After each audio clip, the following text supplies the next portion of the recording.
All right, there we go. Okay, it says we're live here. There we go. I gotta get my night vision gear all ready to go. So can you guys see this? Can you guys? All right. Good morning, everybody. Welcome. Oh, sorry. I'll turn off the infrared lamps there. Welcome to Caliber Corner, episode number 184, season 3.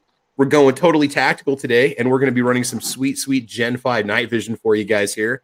And we're going to show off the latest in Tier 1 operator stuff. And by the way, this is what was featured in my thumbnail. So in case you want this stuff, no, I'm just kidding. Hey, guys, welcome to Caliber Corner. How's it going? Today, we're going to have a little night vision chat. This episode was inspired by our one and only AWAG 1000 who's joining us today. And we're going to talk about the basics of night vision goggles, the basics of night vision gear, everything that you need to get started and get going. And I know a little bit about it. I mean, I could run it if I had to, but in terms of the gens and the technology and what's actually out there, I'm just not 100% sure. So anyway, before we get into this discussion on night vision gear, and we're not really going to get into scopes so much, we're going to focus on the goggles today. We'll let the panel go ahead and introduce themselves and tell us a little bit about them and plug their channels if they want to. And I'm running a different camera and a different mic today, so I apologize if anything goes haywire. This is all untested. So let's go ahead and let everybody introduce themselves. Single shot, go right ahead, man. How's it going? Not too bad, not too bad. I'm headed out west this time. Got a nice long run, 3 stops. The first one is in McKenzie, North Dakota. Oh, you're not that far away. Nope. So the next one, well, the second one is down in Nebraska. I can't remember exactly where it's at right now. Oh, okay. My final down in Missouri. Okay. With this load. So we got some light rain right now. It's a beautiful morning there. When I woke up in Worcester, New York, it was a little bit of snow there last night. Had a fantastic view out of the windshield there, where the snow line stopped on the trees, and where it was clear. It's got a light rain here right now, but we're having a good trip here so far, so we'll see how things go.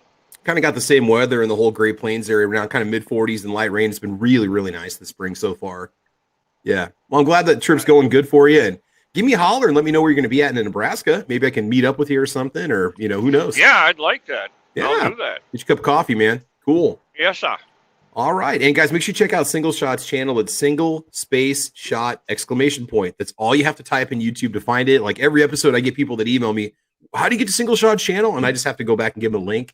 But we'll try to get a link posted for your channel here in the chat so people can get it if they want to. You got a lot of really cool videos, and can check that out. Yeah, I appreciate that. Mm-hmm. I just got one video removed here a couple of days ago. I had some pretty strong opinions about this COVID card and this other mess. Wow. They didn't like what I said, and they turned around and they said, well, it violated the medical parameters, apparently, and they didn't like it.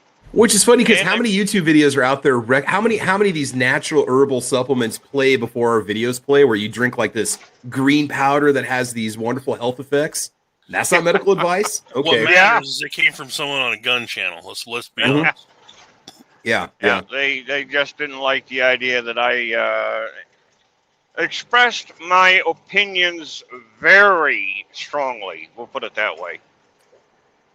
Yeah, that's a bit crazy, man. So, all right. Well, hey, maybe post another one. I mean, did you get a strike or anything like that or not?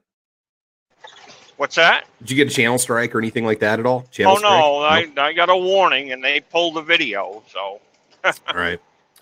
Oh, well. Well, it's just one. I mean, you still have a wonderful channel, lots of cool content on it, so everybody needs to go over there and check it out. I'll post the link to your channel here in a little bit. I'm bringing up my list of subscriptions right now, so we'll get that posted on the YouTube side so people can check it out. So thanks, bud.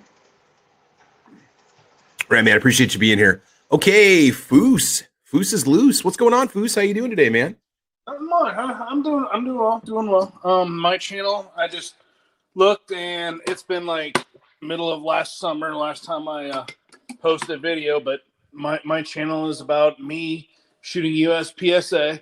It's in the pistol shooting competitions. I have other videos, I just haven't posted them because YouTube's a backup for me. But yeah, I'm a competitive shooter, shoot a ton of rounds. Even now, I'm still shooting. I haven't let up. Yeah, I love my CZs.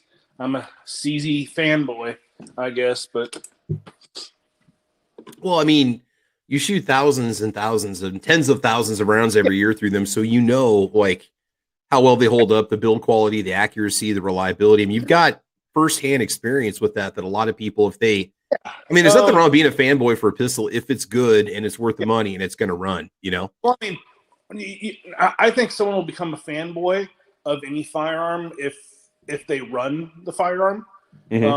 Like Travis said, I average 25 to 30,000 rounds a year, and I've been shooting now for a decade. I've had some CZ SPO1 that I have put over 100,000 rounds through in a practice gun over probably about 4 or 5 years. So it's like I know what's going to break on them. So you just buy those and go on. It's just like anything else. If you run it, you will enjoy it and go on. Cool, I just picked CZ back in 2014 and never left it because I like the ergonomics. I'm not saying that, I would be just as good as with a Glock or MP or anything else. As if it holds up, it holds up. Yeah. I was just looking at the chat, the internal comment in the intro. There could be some competitive Sky CPX somethings that are going to come out here eventually. You never know. So, well, I mean, the key thing is the gun has to hold up. It's got to make it more than 1,000 rounds, right? Yeah. Cool, man. So I have not next week off, but the week after that I have off, and I'm heading to South Carolina for a match. And the first, hit me up. Well, it's gonna be Western South Carolina, like an hour and a half away from Atlanta. Yeah, I thought about hitting some of the guys up. But you guys are inland or more towards the coast, right? So, but yeah, I'm gonna be heading over there. I'm actually gonna be seeing Ballistic Expansion. He was a YouTuber from a while back, one of the young guys, and heading over there. But the first 3 days I'm off work. I'm gonna be putting 1,500 rounds down the tube in those 3 days at least. So cool. Yeah. All right, man. Well, guys, make sure you check out Foos's channel, and we'll hear more about his competitive escapades as time goes on. So, all right, man. Okay, and moving on. Also joining us, we got a little AWAG 1000. AWAG's in the house. How's it going, AWAG? You got the night vision all warmed up, ready to go? Yep. Actually, your Gen 3 doesn't need warming up at all. It's ready to rock and roll. It's Gen 5 right here. This is top tier 1 operator RussianWish.com surplus right here. So, yeah. Ghost Recon. Ghost Recon's my nickname. So, I have a little diagram all wrote out on my little whiteboard here for when anybody asks the very, very specific question about analog night vision. You'll know it when somebody asks it. Yeah, so thank you for having me on. I appreciate it. Hopefully, I'll be honest, I'm not an expert in night vision. However, I'm always learning because this is one of my fascinations that I have. I learned how to take these things apart, repair them, build them. It's definitely a cool technology. Yeah. Well, no, that's cool. I want to hear about some of the practical applications for it, because when I'm looking at this setup that I'd like to buy, we're talking, $2,500 plus dollars. It's like, all right, what am I going to get for this, and what can I do with it? So, AWAG, have you talked with P226? A little bit. Not recently, no. No, he used to build night vision. Oh, cool. So he's all into that shit. Cool. I'm gonna have to hit him up then. You want to hit him up? Yeah. I know. A couple years ago, he was building it for quite a few people. Interesting. All right, and last but not least, joining us, we got another fellow in Nebraska. We got Defense Dad in the house. Defense Dad, what you been up to lately, man? Not a whole lot. Buying boomsticks and making some videos. Cool. Yeah, check out Defense Dad's channel. What was the latest video that you've shown off here on the channel? What's the latest firearm video that you've done or demonstration video that you've done? Latest, I can't remember. It was either the EDC pen or the shoes. Oh yes, the shoes. Yes, I think it was the shoes. Guys, check out Defense Dad's channel. He's got some really well done videos, lots of great information, and I've shot with him locally. He's a real deal, and his reviews are, I think you can definitely trust. So make sure you check him out. And I don't know, have you posted the video yet? I can't remember of the firearm that we both bought. No, I haven't. I have not. I've shot it. I zeroed the irons. I was kind of waiting until I throw a scope on it. Well, there you go. I'm going to probably do that to mine too. I want to take it out and do like a range test with the irons on and then put a scope on it. Don't want to reveal what it is. We both went out and peer pressured each other to go buy the same gun on the same day. And I think people are going to like it. So definitely something to think about in these budget conscious times where ammo costs are still pretty high. I mean, they're going down a little bit, but still, to shoot on a regular basis, it can be pricey for some people. So this will be a nice alternative that'll keep you out at the range having fun. Yep. All right. So night vision, man. Ooh, man, this stuff is just, I've always wanted a set of it. Anytime it was ever on in the movies or like on G.I. Joe, or whenever they had the cool tactical gear on, I always thought that was the coolest thing in the world. So I've never actually tried it before. I've thought about buying like a little handheld, monocular or whatever they call it, a little $100 scope or whatever. But AWAG, just kind of take us through the basics. Somebody who doesn't know anything about it and they want to get into it, like what do they need to know? What are we talking? Costs, gear? Because I've got some stuff, ready to go on Optics Planet. And I'm not sponsored by Optics Planet, but when you search for it and Google, it's the first thing that pops up. It's the first thing that people are going to see. So what do you have to tell us about night vision? So first off, I would stay away from Optics Planet when it comes to proper night vision. If you're really, really on a budget, like less than $2,000, I would honestly just save your money and, save up so you have that money, because proper analog night vision is, how some people talk about how putting like a red dot on a firearm is a force multiplier and stuff like that. Yeah. This is like a force multiplier that is, instead of it making the weapon system like 3 or 4 times as effective, it's multiplying it hundreds of times. So, okay. You're basically, it's the only thing on the market that is as close to buying a superpower. So just keep that into perspective. So what kind of application are we talking here? I could understand using a thermal scope or night vision scope for, say, feral hog hunting, right? But what kind of a practical application? And I mean, I know what the answer is, but for somebody who's like, well, what do I need this for? Obviously, so you can see in the dark, right? But I mean, like if you need to pair this up with a firearm, what kind of applications could you have? I mean, I would get it if I lived in a rural area or even part of a bug out setup, I suppose, to have that kind of gear on standby if you'd ever need it. Kind of depends on where you live. Depends on your application. Depends on your environment. If you live in a place that'd be prone to violence or prone to some sort of civil unrest and you'd have to leave, let's say you got to go to some bug out place. Right now we're talking all fantasy here. But again, what do you see as a practical application for this kind of an investment? So night vision is a very, very practical investment, and that's what it is. It's an investment. These on the low end for your proper analog night vision, you're looking to spend maybe $1,500 on a used one. You can find them cheaper elsewhere, but they're going to be kind of in rough shape.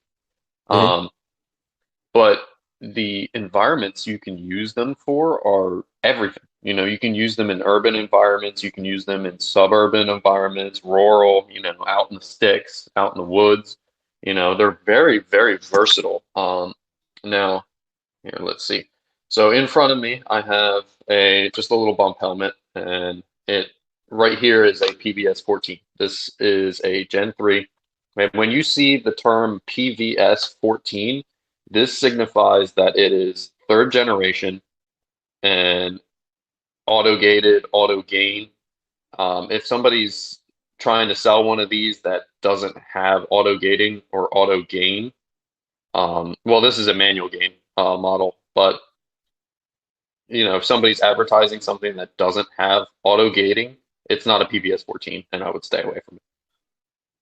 So, try to stay away from eBay because there's a lot of fakes. I was to say fakes and clones, and you gotta make sure you're getting something. Will the real thing come with some sort of a serial number on it, or some sort of registration, or like some kind of a barcode or something on it? Yeah, they have what's called cage codes, and they have Oh, let's see. Most of them have like a patent number, a serial number, the manufacturer, and then Okay. another reason why I would stay away from eBay is because there are what are called hot items on there that are real night vision, but they have like engraved on the sign it says U.S. government property, and if you're caught with one of those, you're in big trouble. So there's no chance you could have bought that at a surplus store or like a lot sale at all. Well, normally when you buy night vision, and it's like government surplus, they'll have that U.S. government property like ground off because all it is glass reinforced nylon housing. Mm-hmm. Oh, okay. So Okay. you could just sand it off, with no issues. But try to stay away from eBay. So, okay, let's just talk like commercial websites. Where should somebody go if they want to buy a new set? You're saying stay away from Optics Planet, but Optics Planet sells all these different brands, and you can get up to that quad setup like you saw, and like you see like the Spec Ops guys using that runs $40,000. So the only reason why I would stay away from Optics Planet is just for the simple fact that they advertise things as in stock when in reality they're not. Well, I don't care about that. I'm talking the quality of the product because somebody's going to wait if they want. I'm just saying the brands that they're selling is not. It's just because of that reason you shouldn't shop there, or do you recommend other websites? Not entirely. I'll pop in. They do that. I just ordered that backpack from them, and it says in stock, and it took 2 weeks to come because it really wasn't. But that's just the way they operate. But they also, in not being a proponent for them, but they also typically have lower prices than anywhere else because of how they run it. But that's just my little input on that part of it. Okay. So there's a website that I like to go to a lot, which gives you very high quality night vision. Is TNVC or the Night Vision Company. They have usually really, really good sets of night vision. Now, granted, they're on the expensive side as night vision normally is. But I think they do offer a refurbished PVS 14s and RNVGs and PVS 31s, and we'll get into the designations later. Even that, some of the designations I still am learning about. Another good website is called Gear Central Supply. Okay. He does a lot of refurb sales. And that's usually a good place to go to. Now, with night vision being a hot topic now, is everybody wants to buy them now that you have channels like Mr. Guns and Gear, you have Nut and Fancy, you have like Wrangle Star and stuff like that. Who's the other guy? Grand Thumb, Lucas over at T-Rex Arms. They're all doing night vision stuff, and now everybody and their brother plays the new Call of Duty Modern Warfare game, and then it's like, oh, I want to get night vision too, and then it depletes the supply, and then the demand goes up. Oh yeah, it's just like anything that's kind of tactical related. I mean, there's going to be some sort of demand for it. You might see it for suppressors. You might see it like whenever a new rifle comes out and it's featured on a big channel, you go try to find that rifle. It's already back ordered for 8 to 12 weeks. I'm thinking about some of those like Aero Precision rifles that were featured on, TFB TV, or was it Firearms Blog? I think it's TFB. Yeah. And I went to go look for the, with the Atlas One handguard and Flat Dark Earth. It's been back ordered for 6 months. So, I mean, if something's coming out and it's becoming popular and you want it, you really need to just jump on it and buy it. Yeah. And that's the thing. If you have money that you really want to get that wow factor with amplifying the ability of your loadout per se, definitely look at because TNVC has a guide on what to get and what not to get for night vision. I would say do some research. If you're looking at dropping $2,000 to $3,000, if not more, in any kind of a night vision setup, you definitely want to do some research. Maybe give them a call and ask questions. Yep. Look up the technology a little bit. Take some time on. Unless you've already got training in it and you already know the gear, then obviously you know what you're looking for. But if I was just going to go buy something, I mean, in all honesty, I would just go over to Optics Planet and buy the lowest priced, highest rated product I could find, and then just go with it. But you want to read the reviews. You want to see what the technology is. Is it Gen 2? Is it Gen 3? Is it Gen 2 Plus? What are some of the advantages, right? So real quick, before we get into this, the mount system to wear it, I'm seeing like straps and nets and stuff you can use to wear it, but then you can also go with the helmet mount, right? Yep. Okay, so with the helmet mount, you have your either a ballistic helmet or a bump helmet. There's different manufacturers. This is literally just like a super Chinese like bicycle helmet that I have outfitted with a quick release mount. And okay. The mount, which the Nightvision mounts onto, this is a Neurotos Rhino 2. This is all titanium, so it's really lightweight and really, really strong. And then most of your Nightvision will come with this little arm here called a J arm, and this is usually glass reinforced nylon. So what this does is it has like a little shoehorn right there with a clip. This little clip right here. Oh, okay. And what that'll do goes on your bracket is that'll fit right into that little spot, and it'll. Are those built to some sort of a standard across the board, so you don't have to go buy? Because I mean, that mount you're looking at there is about $500 for that titanium mount. You know, the Neurotos mount is like $500 new. You can get them used. They really don't wear out because they're titanium. You could probably get replacement parts and hardware if you need it through the company, because we're talking about actual, I would say duty rated gear here, right? Yeah, these are grade. Government. Yeah, these are government contract.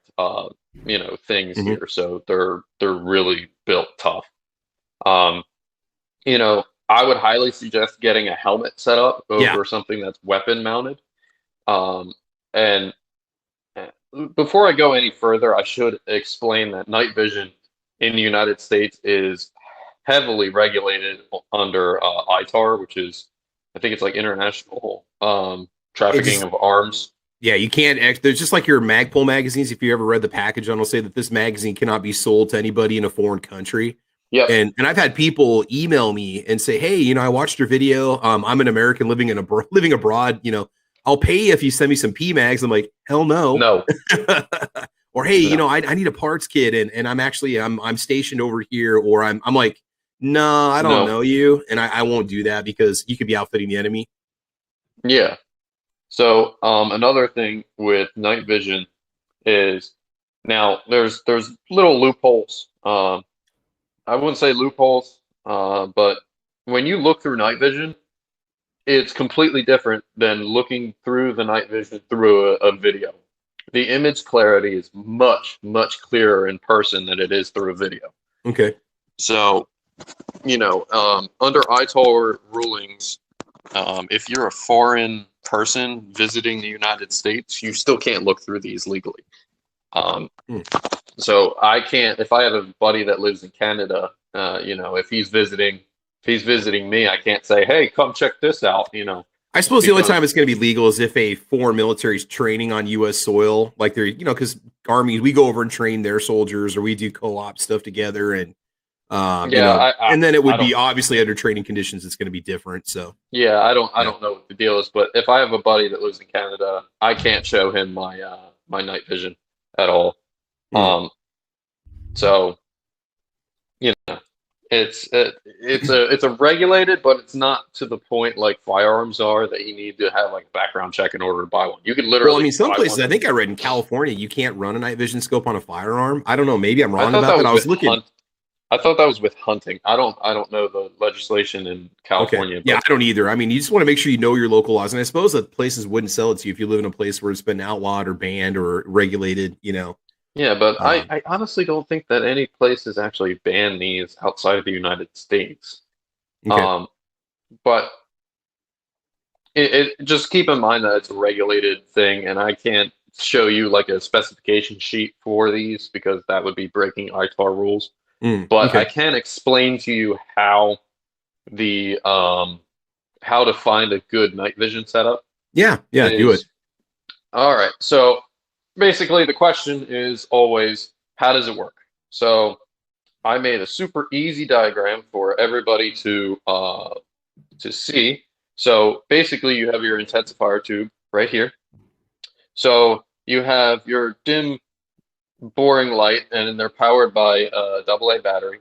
So you have your dim boring light. It goes into the intensifier. Some alien light magic rocket surgery goes on, and then it makes the light bigger. That force feeds it straight into your eyes. So that's basically how night vision works. Is they just take small light and make it bigger. Okay. Easy for anybody to understand. Yep. All right. And then that's essentially the premise on how it operates.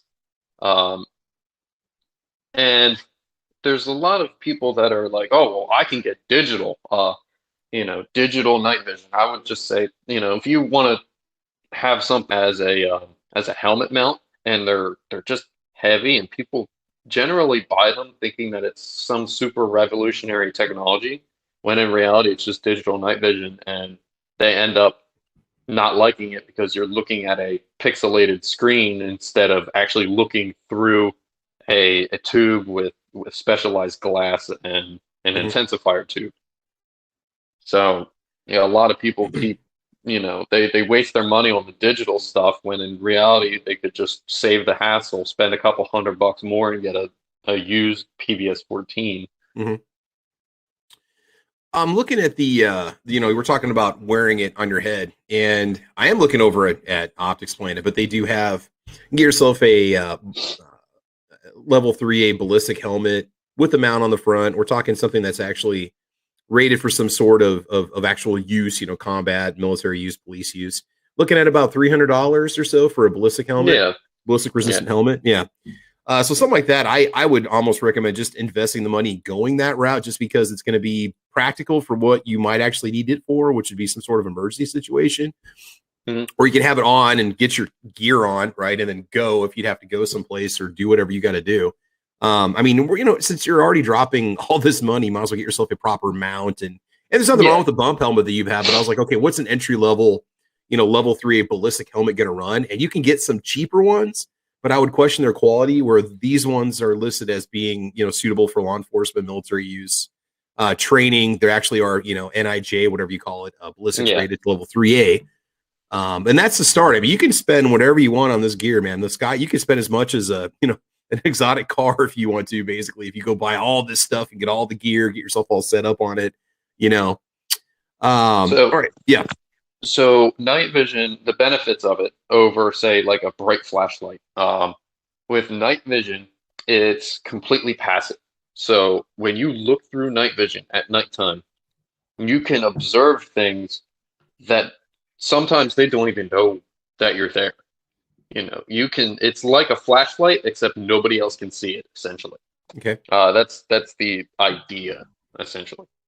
And with that, there are, if you want to take it to a point where, say that, especially with like all these riots happening and stuff, is you want to protect your house.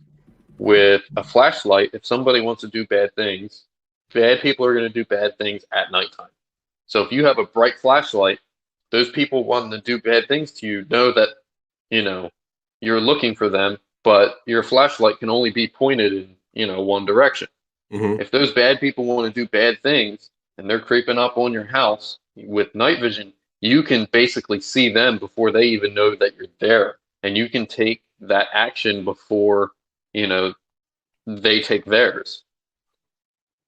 Just kind of back up a little bit. So I'm talking about the different generations, because when you're shopping for this, we're talking Gen 2, Gen 3, Gen 4. What happens in the differences as you step up from like a Gen 2 plus to a Gen 3 or Gen 4? What exactly are you going to gain? Okay, so Gen 4 does not exist. I had no idea. Yeah. Okay. So if anybody's trying to sell you Gen 4 night vision, either they have real deal Gen 4 night vision and it's going to cost hundreds of thousands of dollars. Okay. Or they're lying to you. Okay. So it is an industry standard. Does it have to do with like the level of clarity or the resolution or the light amplification standard? What is the difference between Gen 2 and Gen 3? So most of your Gen 2s, they have a system.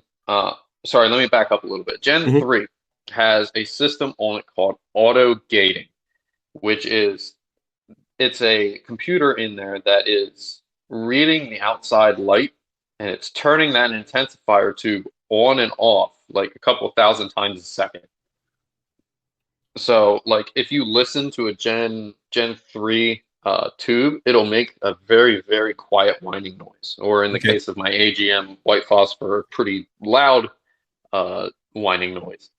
You can check out those videos on my YouTube channel. Yeah, I forgot to tell people, if you want to see the actual night vision, like for a YouTube quality video in terms of what you're going to see, like it's not going to be the same as actually wearing it, but if you want an idea, like you had done some videos where you're showing off just the nighttime sky and the stars and like the horizon and stuff like that. Yep. You guys can check out AWAG's channel if you're kind of curious about what this stuff actually looks like. What are you going to get? Yep. So, there's Gen 3 has auto gating, so that's turning the intensifier tube on and off 1,000 times a second, and it generally extends the lifespan of the intensifier tube. So Gen 2 intensifier tubes last about 5,000 hours, 5 to 10,000 hours. Gen 3 lasts 10 to 15,000 hours, depending on, how well you care for it. So basically, I mean, you could get a lifetime of use out of a set without having to replace the tubes. Or are the tubes even replaceable on these things? Yeah, got to go back to the manufacturer or what? Absolutely. Tubes are replaceable. There's a couple manufacturers out there that make them. There's Photonis, there's L3 Harris, or as the commercial area is called EOTech. There's a couple more out there. Northrop Grumman makes intensifier tubes, Bay Systems. And that's the only ones that I can think of off the top of my head. AGM makes their own intensifier tubes. And generally, for a good commercial PVS-14, I would go with AGM just because they're a good value for what you get. But if you want really clear resolution, go with an L3 Harris or an Elbit Systems. So, yeah, and I'm kind of looking at what's available. Like, what can you actually buy into this for without looking at the mount system, without looking at the helmet itself. And looks like you can get an AGM for about $1,800. The Wolf 7. Yep, AGMs actually will come with what's called a skull crusher. They're not comfortable, at all. However. Yeah, with a name like Skull Crusher, it's probably not. Yeah. If you can deal with the pain, actually, it's pretty lucrative. It's useful. They'll come with like my noggin can handle it, dude. Yeah. Yeah. Here, let me do a screen share, and I can show off what exactly we're talking about. People are like, what are these guys talking about? So I'm over at Optics Plan, and I just looked up Nightvision. I'm filtering from lowest price to highest price, which is what a lot of viewers are going to do that are kind of curious about this stuff. So those ones that look like binoculars that go into a single intensifier tube, those are what's known as a PVS-7 style. Okay. And they're generally your best bang for your buck. If you want to go with a binocular setup per se. Their field of view is very, very low though. So you're moving your head a lot in order to look at a large area. The only downside to those is if you're moving in an urban environment and you have street lights, it can be very difficult to, you're going to flip them up over your helmet, and then you got to wait for your eyes to adjust. With a PVS-14, which is a single monocular, you can, you're running both of your eyes. So if you have to go into a bright room, you can flip that up, and then you still have one of your eyes adjusted to the light already. So I'm seeing NVM 14. Is that the same thing as PVS 14? It's PVS 14 here. Yeah, it's a manufacturer's name for it, but anything that has 14 in it, like PVS 14 or AGMs. Okay, I'm seeing it now. Yeah. Yeah. So the monoculars, you really wouldn't mount. You can't do that. It's just going to be a simple handheld, right? You're looking at more of a goggle is what we're talking about. Yeah. Okay. PVS 14, like I'm running, which can be handheld. And you can get away with handheld for a while. But if you want to implement that into a weapon system, then I would highly suggest get a helmet and mount setup. So I'm trying to find a set of PVS 14 goggles. What are we talking about for price? Are we looking at like $4,000-$5,000 to get into? Yeah. So your dual tubes or your DTNVGs is what they're essentially known as. Those are not PVS 14s.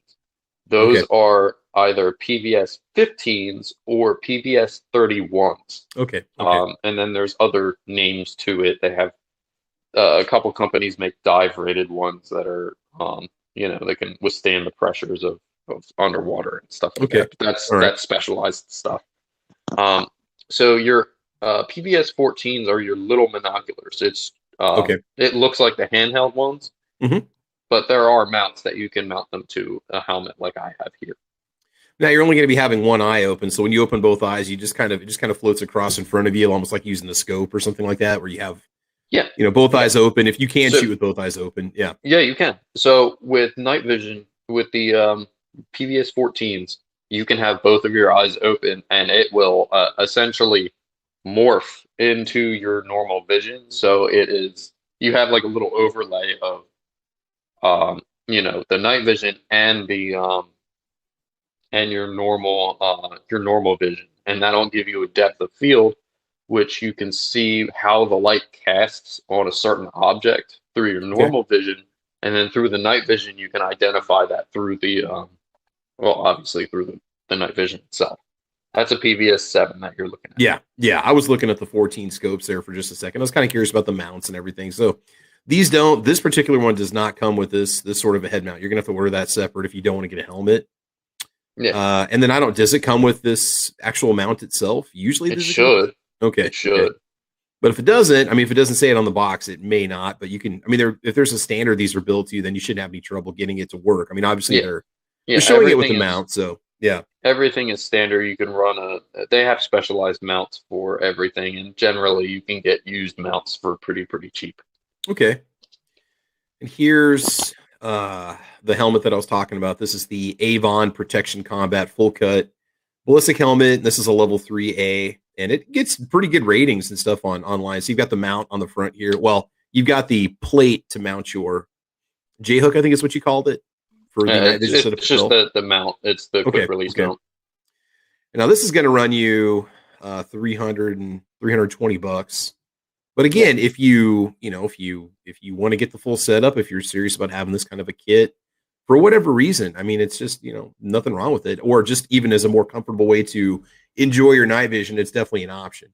And my thinking is, okay, I'm already dropping $2,500 on something, $3,000. What's another $300 to have a proper mount? I wouldn't half-ass it on a mount, because the mount's one of the most important things. You can't really use it to its fullest potential if you can't wear it to be comfortable with it, especially if you have to wear it for any length of time, That's pretty interesting, man. Now let's talk about, so additional illumination or targeting systems. If you're going to incorporate this with some sort of a weapons platform, what do you need to do in order to aim to see if you're using a firearm? What are the options? Okay, there's two types of aiming if you want to incorporate a helmet-mounted night vision setup to a weapon system. Okay, let's go off of that. Yeah. There is passive aiming, and then there's overt aiming.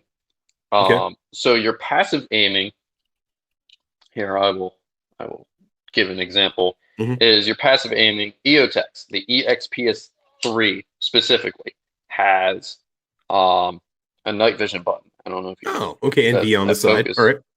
So what that'll do is EOTechs run off of night vision, or off of lasers, essentially. It's a refracted laser. So when you turn it on, you have your little reticle. Let's see if I can actually turn that down so you can guys. How much does that particular sight cost that you have in your hands? So MSRP of the EOTech EXPS3 is $725.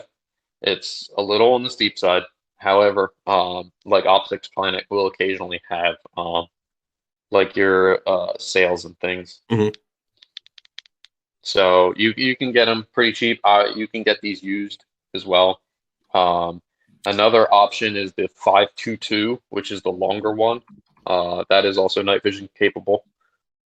You can get those pretty cheap. You can get law enforcement. Oh goodness, what is it? Like buybacks or refurb models. Yeah. They'll last you forever because it's EOTech. They're durable. I've dropped this off a cliff multiple times. It holds zero. You said that's an EXPS2? Is that what you said that was? 3. Oh, 3. Okay. Yep. So I'm seeing them for $589. That's you can get them cheap. Yeah. So I'm actually going to set up this a little bit to show you what you'll see if you look through a PVS 14 with an EOTech EXPS3. So passive aiming is what we're basically discussing right now. I'm in my closet right now, and it's very, very dark. Okay, be careful. Yeah. I'll try. So passive aiming is obviously the way to go, because obviously looking from the outside in, you can't see a darn thing, but looking through the night vision, it's a different story. It's so what do you mean by passive aiming? What are you talking about here? So passive aiming is what you're aiming at doesn't know that you're aiming at it. So okay. Goodness, it's dark. It's dark. Well, you're in a dark closet, so it's come on, turn your night vision on.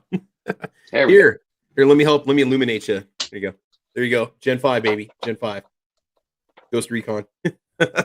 Okay. All right. So as you can see, it's very, very dark. Yes. Oh, what's gonna? I don't know if your camera on your phone's gonna go in focus. Yeah. We're gonna turn that way up. All right. Kids, don't try this at home. Okay. Let's see, so right here is the EOTech. It's probably really blurry. So you can see now. We can see the reticle. Okay. So you can see the reticle. That's on night vision mode. So if I pull this away, I just pulled the night vision away. You can't see that reticle at all. So that reticle is going to be invisible to somebody not wearing night vision goggles. Even behind you, they're not going to see it. Oh, wow. Correct. So it's using an infrared laser to project the reticle. Correct. Okay, so it's only showing up under an infrared detectable night vision scope, like what you're wearing right now. So the cool thing about that is with passive aiming, you can looking through an EOTech, obviously you see the big housing and everything, and it's kind of, they're big and plunky and not very appealing to look at because they're just a big optic. When you look through an EOTech with night vision, that housing disappears and all you get is a floating reticle. So if you're running both eyes open on the PVS 14, you just get a floating reticle, and wherever that reticle is, that's where you're going to hit if you have it zeroed properly. So that's passive aiming. So active or overt aiming is using infrared lasers. So I'm going to play around with an infrared laser that I have, which is a Zenico Purst 4. So that's another thing. We're playing with this now. We're gonna. So now we're switching over to what kind of a setup? This is overt aiming. So we're talking about weapons mounted option. So overt aiming, you see the little red dot? Yeah. So that is essentially your overt visible light laser. So that's coming off your firearm, right? That's a weapons mounted laser. Okay. Yeah. So in a dark room, I can't really get your. Oh no! I got you. Yeah. So that makes it a little bit better to see the laser. Okay. Is when it reflects off the floor. So with night vision, that laser is probably going to be insanely bright. Oh yeah. Yeah. So that's insanely bright. That's what you're going to see if you have a traditional red laser on while you're looking through your night vision goggles. Yep. Okay. So I can switch this to infrared. So you can't see the laser. No, absolutely nothing. No. Oh wow. Here, let me put you on the big screen here so people can see that back home. So it is a little blurry just because of the dark that you're using, but yeah. It's probably also because I don't have the focus set up. Okay. There we go. But now, once you're looking through this through a proper set of night vision goggles, you'd actually see a dot like you would, So, yeah. pull the PDS-14, you can't see. So basically, that's aiming, which is if somebody else has night vision, they can see that you're aiming at something because the beam will actually show up. Okay. Like they get like through like a haze or smoke or something, you could actually see the beam if you had goggles on and everybody was working together. Yep. Okay. I actually have a video of that on my YouTube channel as well. Oh. With sighting something like that in, once you set the red dot, is the infrared laser also set, or do you have to do zeroing at night also? So with the infrared, here, I'll show you my little setup. I'm probably going to get your stream canceled though. So I apologize ahead of time. If you just show the front of it, if you just show the front of whatever you're going to show, I think we're going to be okay. All right. There. There we go. Okay. While you're doing that, I just want to say something real quick. Razor JB out there, he said that Big Tech's Outdoors with code Sentinel 15% gets EOTech from 450 to 550-ish. And it says, or anything including night vision for 15% off. So that's something to think about if you're serious about this kind of a setup. Or So this is a First 4. This is an infrared and visible laser setup. So everything's in Russian. So this has a mechanical lockout, which is the middle, and then here, let me flip this around. So how are you able to get Russian infrared and lasers? That's okay for us to buy from foreign countries, or what? I guess. Okay. I don't know. I wonder if they got like an ITAR for Russia for something like that, you know? So lasers are regulated by the FDA. You can't purchase a full power infrared laser in the United States. So here we go. So everything's unless like law enforcement, maybe are they allowed to get the if you're law enforcement or if you're law enforcement or a military contractor, yeah, you can. Okay. But the FDA of all people is regulating these things. So you're only allowed to buy low power lasers, which honestly is not a bad thing. There's nothing wrong with a low power laser. There's no need for a full power laser unless you're designating something for like a freaking JDAM or something. But you have visible, and then you have your IR, which is invisible laser, and your hard lockout, which actually is, these things are actually really good on batteries. I think I just replaced the battery yesterday, and I've had this thing for like 3 years. So the cool thing about the first is you have your intensity buttons here, the plus and the minus. Yeah. You have your pressure, your button to turn it on and off. Okay. So now you zero these. Going the Russian route, did that get you a better price or what? Usually they're cheaper because like the Steiner D-Ball I2s or L2s or whatever they are, they're probably about $1,100. They're expensive. Okay, how much does that one cost that you're running right there? Like $500. Okay. So you zero them, left and right, your windage and elevation at the top. You unscrew those caps, and then there's a little screw hole that you can adjust them. So they also come with a pressure pad that you can put somewhere. I don't have mine on there just because my thumb is long enough to push this back button. I don't know if you guys can see that. Oh yeah, yeah. So that's an active aiming or overt aiming solution. The EOTech, but like you said, once you have the EOTech sighted in, or like an aim point, or some other Hollow Sun offerings offer night vision capable models. If you have those, all you have to do is set up the range that you want, and then dial in your laser to wherever your red dot is. Are you talking like 25 yards? Would that be the best zero for a setup like that, since you're going to be looking at relatively close combat, or So with my A4 that I built, the EOTech is 0 at 25 yards, but the laser I have 0 at 100. So what you can do is if you know, you want to have the laser zeroed for as far out as you feel that you're going to be shooting this thing. So there's no real compensation if you're using a laser because all you get is a dot. You don't know if you're, because when you're shooting a laser over a passive aiming solution, you're going to have the rifle twisted at an angle in your shoulder so that you can run that laser. Oh. You're not aiming down sights or anything. Yeah, yeah. Because essentially you're just hip firing with the infrared laser and helmet setup. But if you zero it at 100, you can hit everywhere in between that. Okay. It's pretty interesting, man. So yeah, I didn't think about the additional cost if you want to go with that aiming your aiming options, including your EOTech, and then also talking about your lasers and so on. Yeah. But still, so you can get into it. Yeah.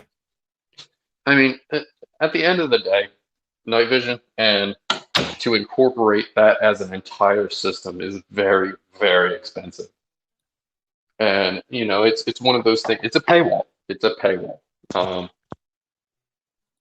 It's very daunting to hear people are saying why would you spend like $6,000 on a night vision setup, and then you show it to them and you show them the capability of it, how much of a force multiplier it is, and then they have that, oh, okay.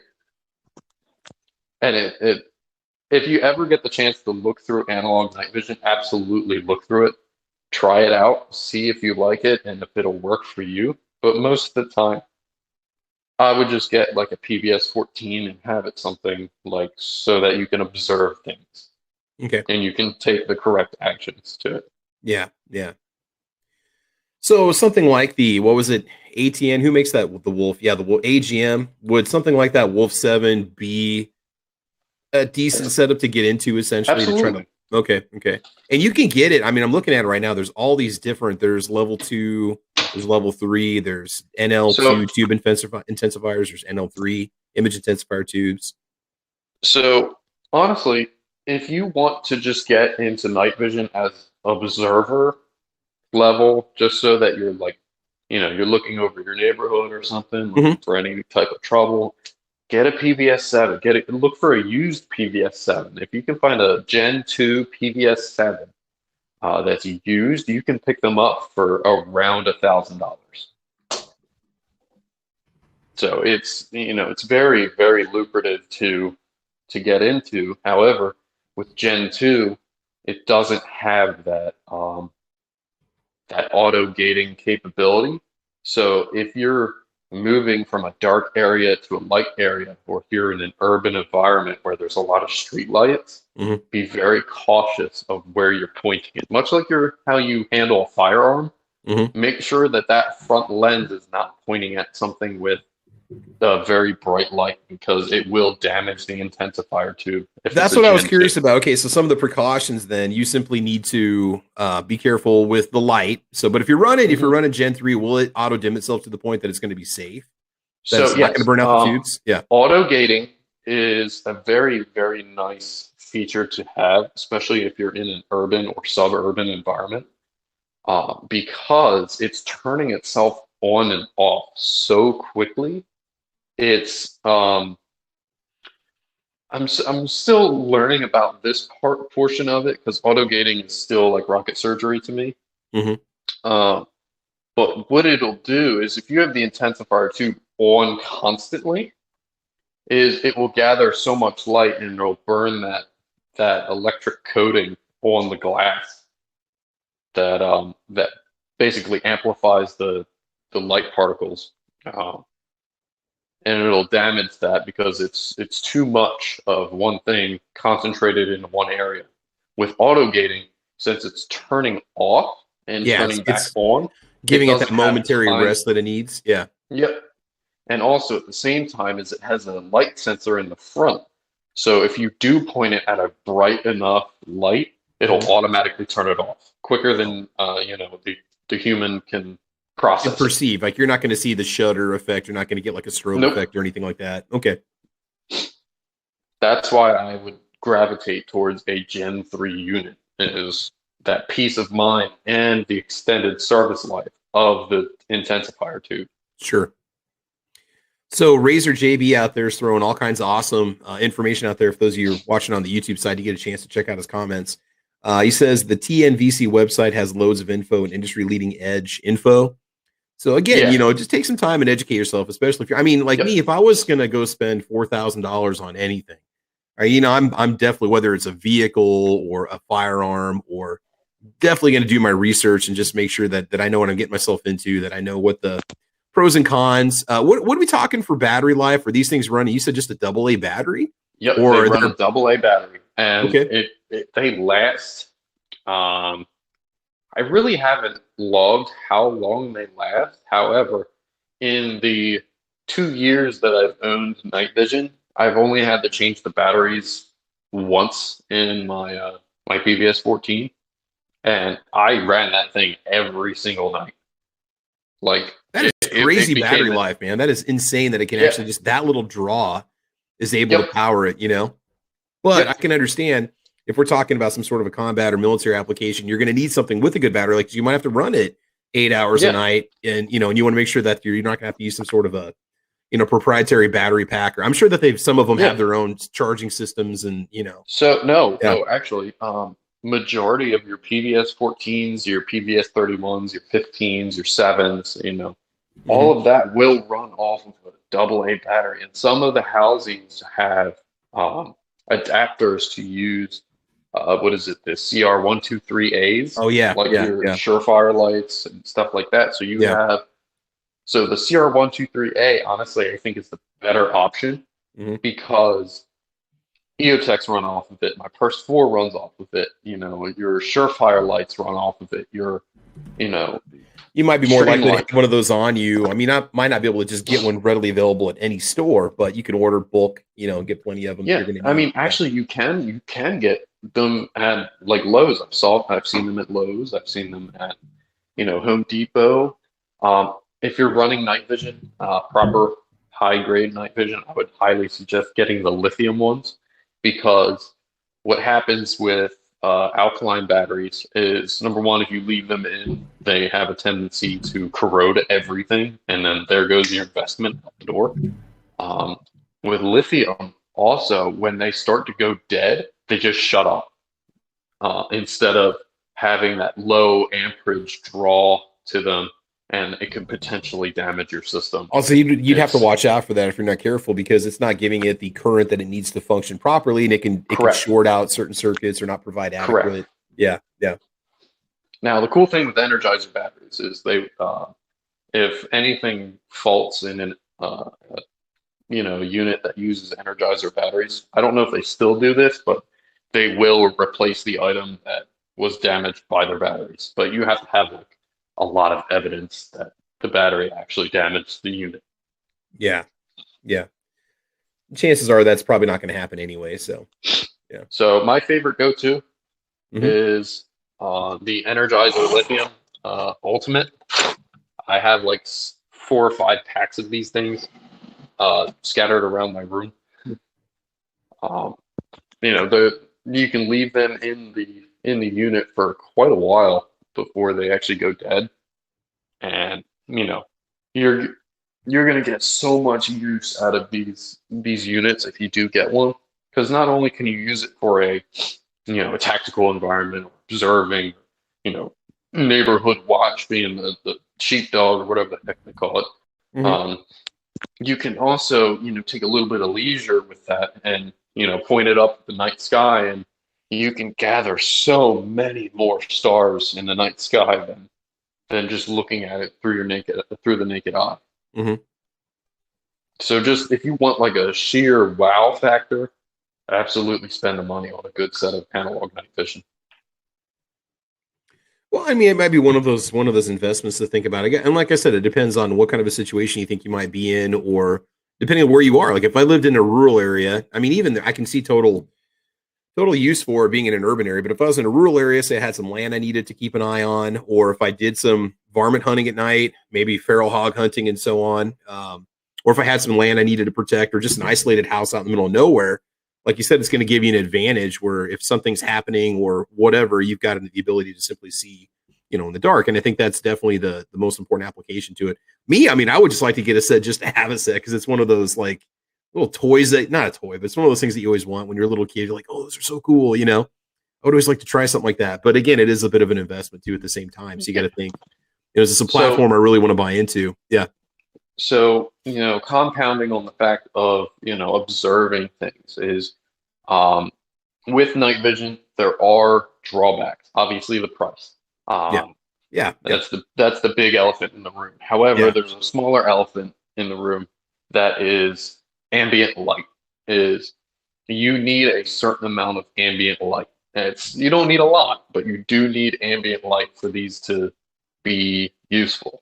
If you're in the woods and it's a new moon, and it's 12 o'clock at night, you're going to have a hard time with analog night vision, even digital night vision, picking up things that are 5-10 feet in front of you.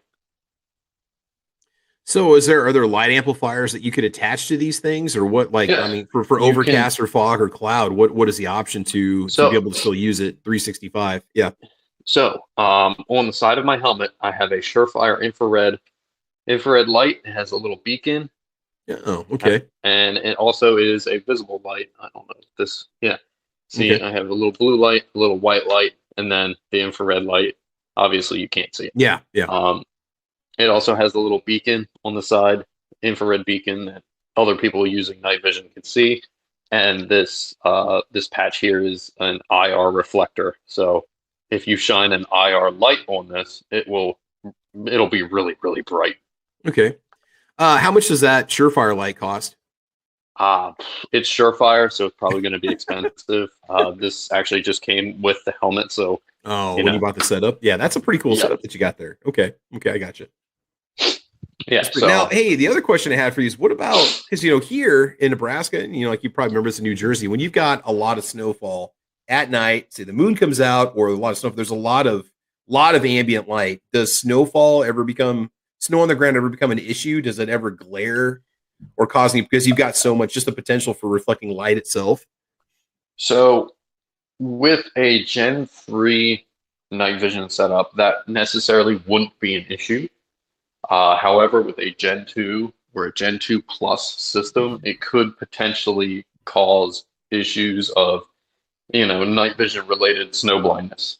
It could potentially damage the tube. Nothing is for certain. I haven't played with night vision in the snow because all that time I lived in New Jersey, we had no snow when I had night vision. And then as soon as I moved down here, New Jersey got a ton of snow, and I didn't have night vision at the time. So yeah. So it'd be to a person's advantage to spend the money and go with a Gen 3 setup. I mean, at a minimum, you're just going to benefit from it tremendously. You're talking about the auto gain. I'm thinking about that controls the amount of like light amplification that you get, or the gain is going to be almost like, I know gain from audio, you talk about turning up the gain. Yeah. So gaining, or your gain is basically like a dimmer switch on your lights. Okay. You could slide it up and down. However, on these, it's a little twist dial right here. That is your gain. And that's how bright the intensifier tube, or how much power is going to the intensifier tube. Okay. Auto gating, which is like a gate, you swing open a gate. Auto gating is the process in which the intensifier tube is flicking on and off thousands of times a second. Gotcha. Yeah, so what you had mentioned earlier, because you had mentioned, if you go Gen 3, some of the advantages are the gaining and then the auto gain, which I think would be definitely worth it, So, another benefit is people are like, well, how durable are they? Are they something that you can, drop? These are military tested. These are military contract items, and they have to be up to a military specification in order to be considered a PPS 14. So they have to be drop tested. They have to be, I think it's like IPX waterproof up to like 5 or 6 meters. So I had a set out in the woods for like 2 weeks. So it got really, really cold and it got really, really hot. So going from those temperature fluctuations, I've had zero issues with them.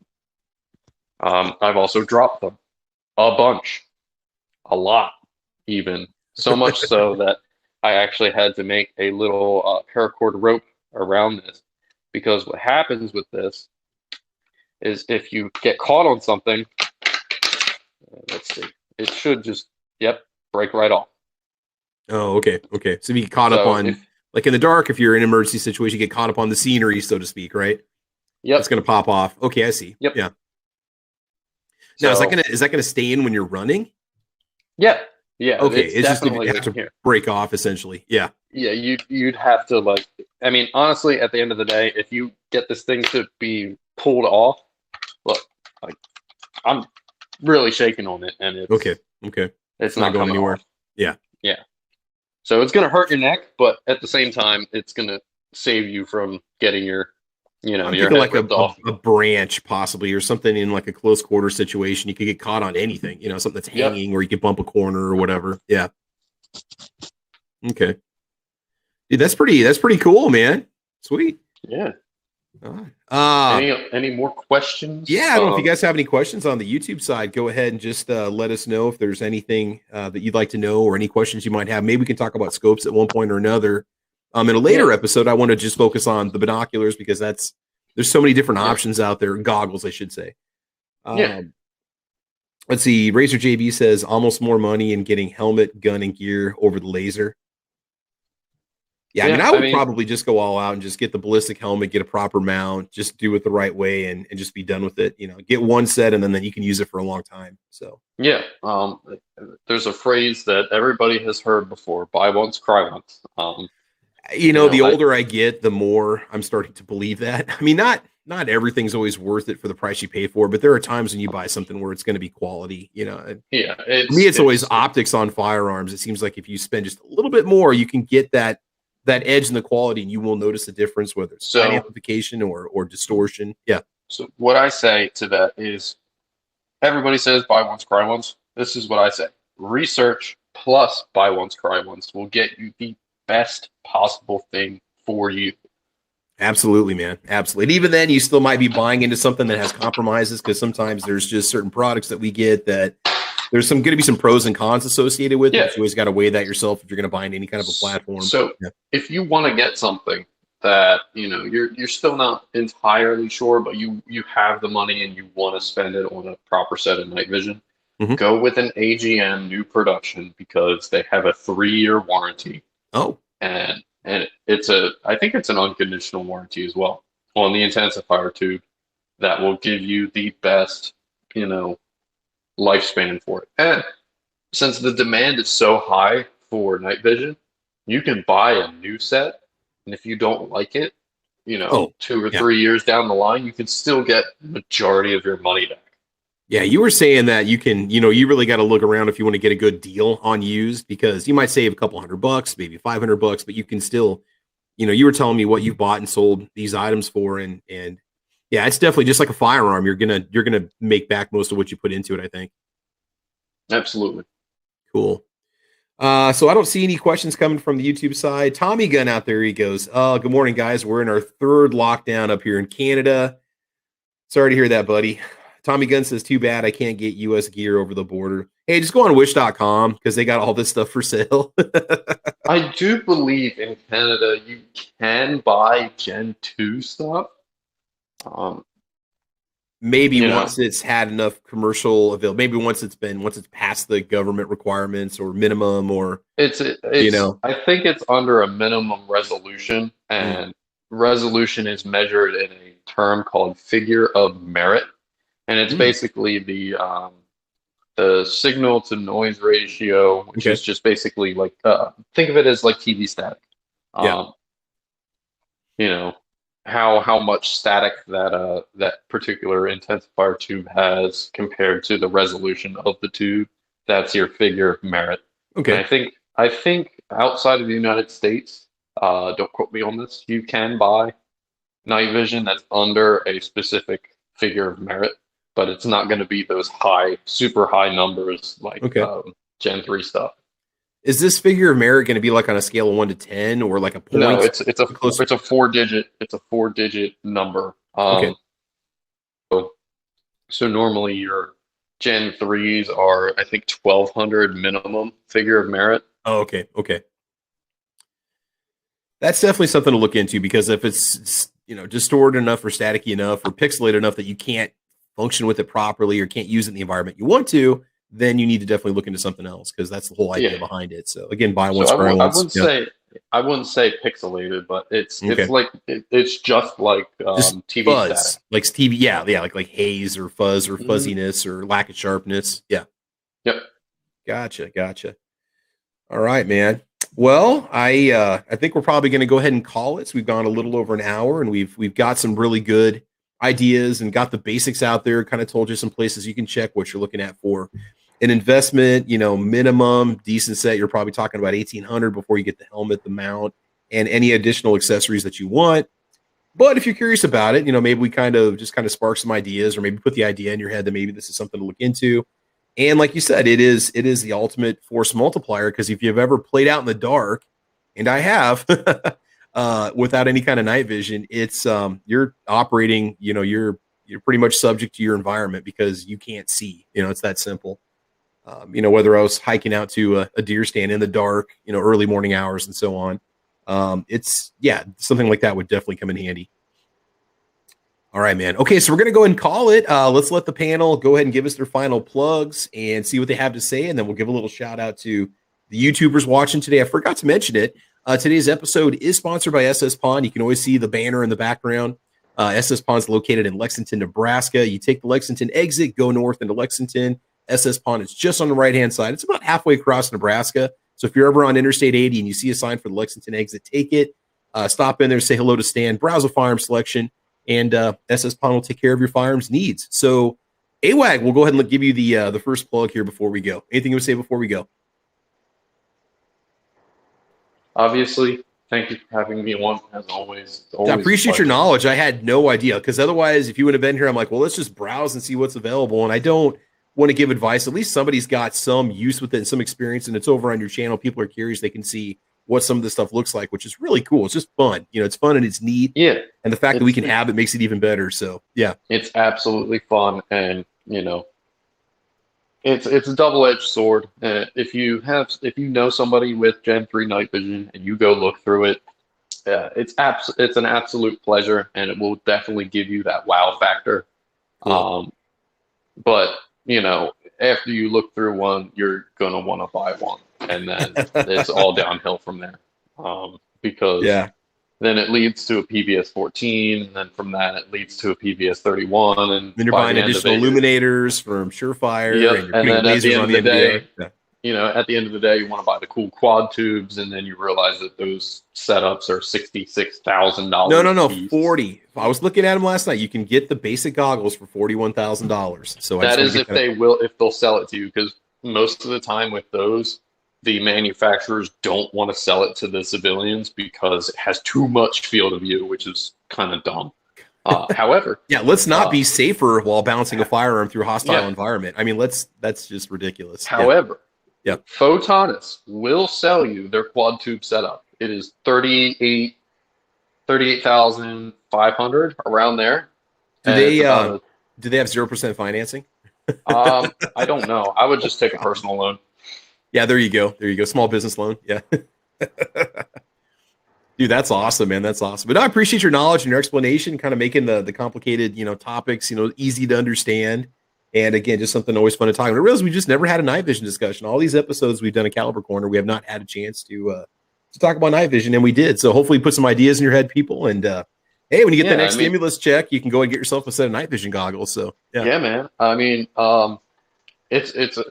it's always nice listening to all the budget options, and then you got to indulge a little bit, go to the expensive stuff here and there. Oh, absolutely. Just have fun once in a while. And plus, it is practical and useful if you set it up properly. I mean, it's one of those things that, again, depending on where you are, it could come in handy. You never know. I mean, it just depends on your operating environment. So there you go. All right. And also join us today, we had Defense Dad over there. Defense Dad, are you making your wish list of night vision? No, actually. Urban operator. found something else while we were on there that I want. But anyway. Hey, that's okay, man. That's all right. Yeah. So, hey, make sure you check out Defense Dad's channel. Put a final plug in before we go. Oh, just, check out the channel if you're interested. If you haven't been there, my channel is a little more lighthearted than some, so I try not to. I don't really get into politics. I just approach things from a new gun owner standpoint, and hope you enjoy. Yeah, your channel is 100% family friendly, and that's the whole idea behind it. So make sure that if you've got young ears listening, you're going to be safe and okay listening to Defense Dad's channel. Yeah, cool, man. All right, and last but not least, single shot. Are you going to run some night vision now when you start trucking at night? Is that the idea? I've always been interested in that. And yeah. AWAG, thank you very much for all of that information. That was very helpful.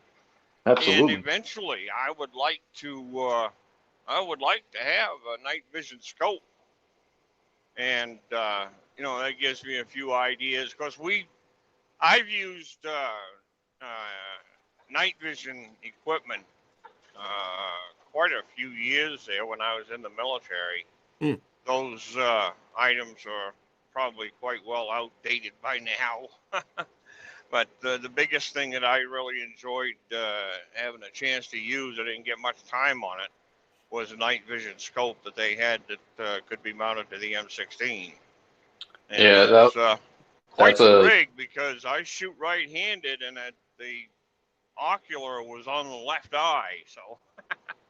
Yeah, that is a PVS-4, and you can actually buy those for pretty cheap. Is that right? Yeah, I'd like to have one of them son of a guns, but I have dropped another video on my channel if you folks would like to check it out. It's on the World's Greatest Trimmer 2. It's the second version of it. And that is for multiple calibers. So anything that's got a bottleneck case, they'll make a adapter that pops into that. I show it there in the video. But like, share, and subscribe. I appreciate you folks stopping by and taking a look. Cool. And America moves by truck. We'll catch you on the Absolutely, next one. man. Awesome. A little shout out on the YouTube side. We got a little comment coming across here from Mr. Cyphermonk. He said, Defense Dad owes me 100 quid or 100 pounds. I'm trying to do Brit speak here for making me go buy some new Keens. But Mr. Cyphermonkey, you are now quite keen now. So that's definitely a good thing. So comfy shoes, man. Comfy shoes.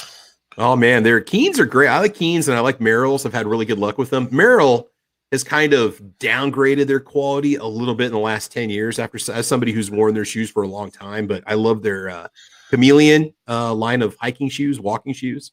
Merrill Chameleons. Yeah. Not to sound like a commercial, but if you have a wide feet and you have any sort of plantar fasciitis or anything like that, they are awesome. That's all I wear other than around the house I have a pair of Crocs. Yeah. Keen makes, you can get yourself a set of shoes for $100. They're going to last. My Merrills, I've worn them for 5 or 6 years, literally, and then they turn into like mowing shoes, and they're still comfortable.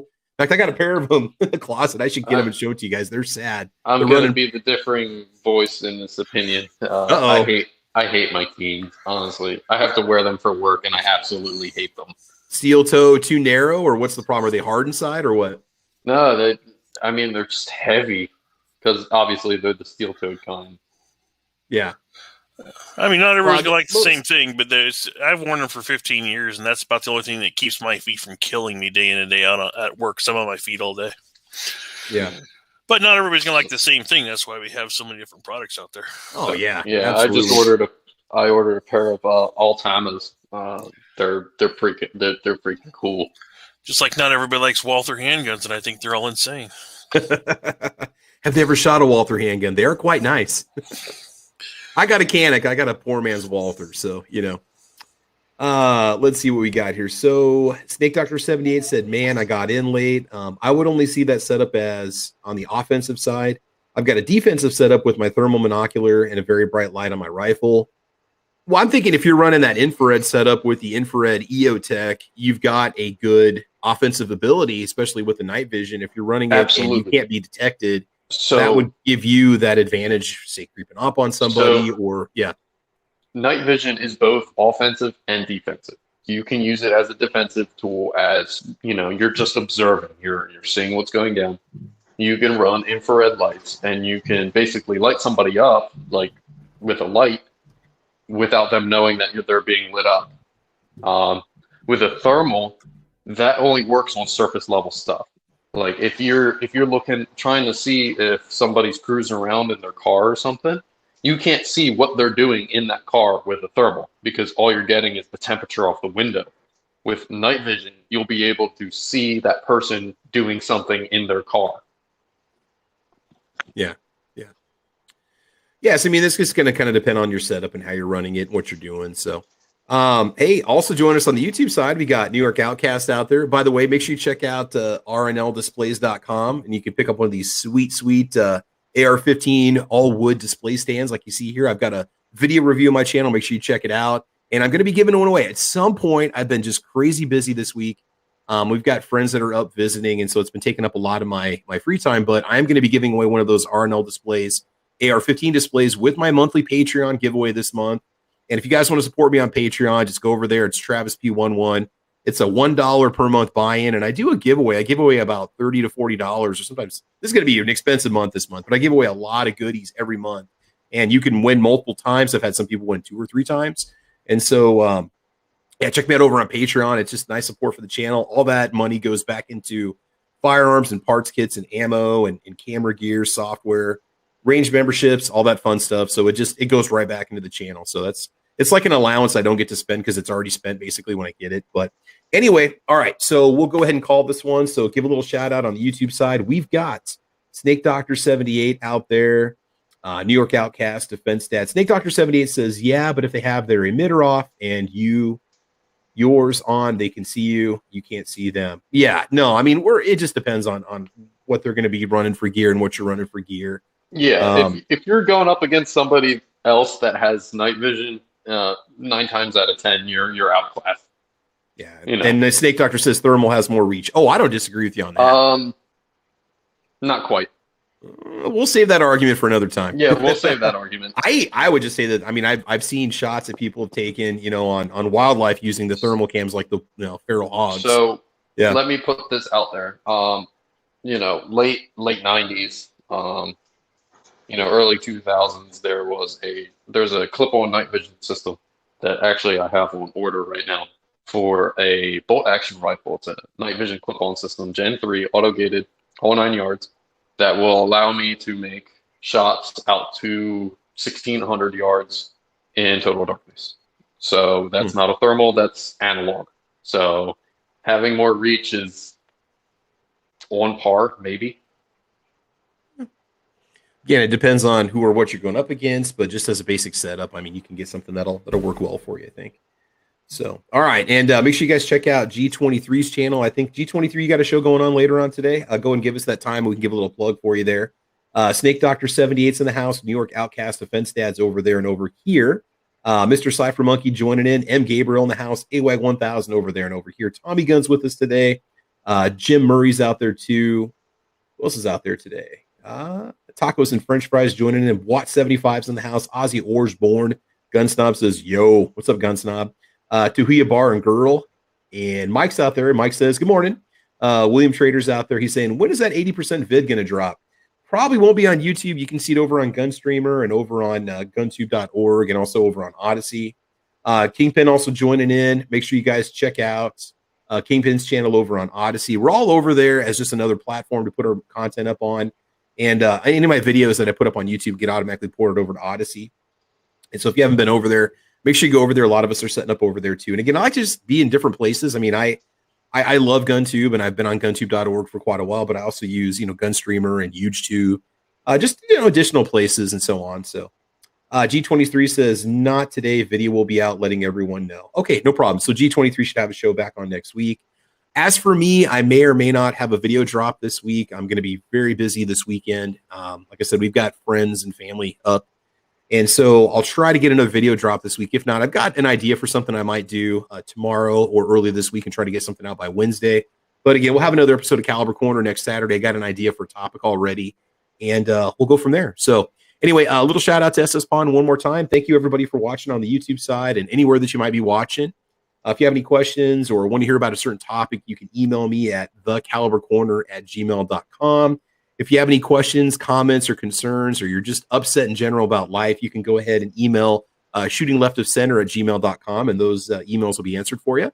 But in the meantime, I want you guys to have fun. I want you to be safe. Go browse the Night Vision at your local favorite online store. And as you know, we will talk to you soon. Take care, guys. Have a good one. Bye-bye. Bye, guys. Moon's out, goons out. Adios, Felicia.